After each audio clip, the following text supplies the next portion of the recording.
sudden মানে আমাৰ BPF দলৰ PMB বডি এটা ডিসিশন আছিলে আমাৰ স্কেনিং কমিটি বনাই দিছে 5জনীয়া কমিটি সেই 5জনীয়া কমিটিয়ে আমাৰ BTCত থকা 40টা সমষ্টিত কেণ্ডিডেটৰ ক্ষেত্ৰত আমি এটা অপিনিয়ন ক্ৰিয়েট কৰিব লাগে আৰু বা তেনেকে সিলেকশনৰ কাৰণে ইনিচিয়েটিভ ল'ব লাগে আৰু সেইটোৰ দায়িত্ব যেহেতু মই কনভেনৰ হিচাপে আছো আমাৰ 5জনীয়া কমিটিৰ আমি এতিয়া সাডেন ভিজিট নহয় ইনফৰমেশনটো দিয়া হৈছে আমি তাত গৈ পেলাই এতিয়া প্ৰাইমাৰী বিলাকৰ লগত আমি কথা পাতিছো যে কোন 4জন কেণ্ডিডেটৰ কোনবিলাক আমাৰ কাৰণে ঠিক হ'ব কোনবিলাক দলীয়ভাৱে হৈ আছে সেইবিলাক কথা আমি জানি ল'বৰ কাৰণে আহিছো আজি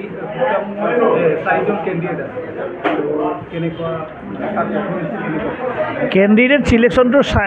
টাইমটো আছে এতিয়া জাস্ট আমাৰ দলীয় স্থিতিটো কেনেকুৱা কেণ্ডিডেট দিয়াৰ পিছত আমি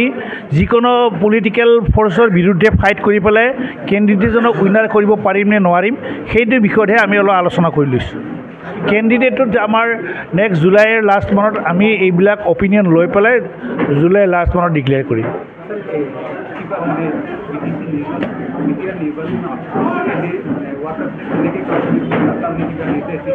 কোনে আমি ইনষ্ট্ৰাকশ্যন দিছোঁ আমি বুথ কমিটিবিলাক বা কিবাবিলাক আমি আমাৰ যিটো পলিটিক্যাল পাৰ্টি হিচাপে আমাৰ যিটো গাঁথনি যিটো সাংগঠনিক স্থিতিও সেইটো শক্তিশালী কৰাৰ কাৰণে আমি আমাৰ প্ৰাইমাৰীবিলাকক বুথ কমিটিবিলাকক ইনষ্ট্ৰাকশ্যন দিয়া হৈছে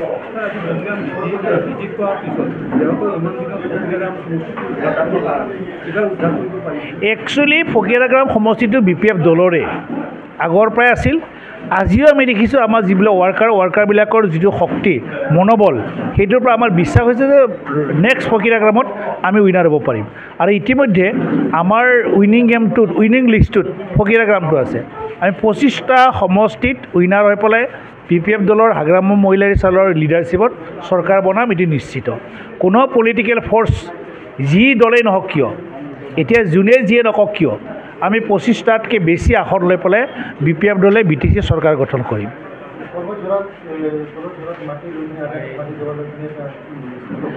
নহয় এটা এই চৰকাৰ বৰ্তমান চৰকাৰবিলাকে কৈ আছিল যে মাটিৰ ভেটি এইবিলাকৰ কথা কৈছিলে খিলঞ্জীয়াক মাটি দিয়াৰ কথা কৈছিলে মাটিৰ পট্টা দিয়াৰ কথা কৈছিলে সেইবিলাক কথা কোৱাৰ পৰিৱৰ্তে আমাৰ যিবিলাক খিলঞ্জীয়া মানুহ যিবিলাকে তাত স্থায়ীভাৱে বসবাস কৰি আছে সেইবিলাকক হটাই দিয়াৰ কাৰণে তেওঁলোকে ব্যৱস্থা কৰিছে কিন্তু ৰাইজে বিচাৰ কৰিব তেওঁলোকৰ যিটো অপিনিয়ন এটা সময়ত যিবিলাক কমিটমেণ্ট দিছিল সেই কমিটমেণ্টবিলাক যে ফুলফিল কৰিব পৰা নাই তাৰ বিচাৰটো ৰাইজে কৰিব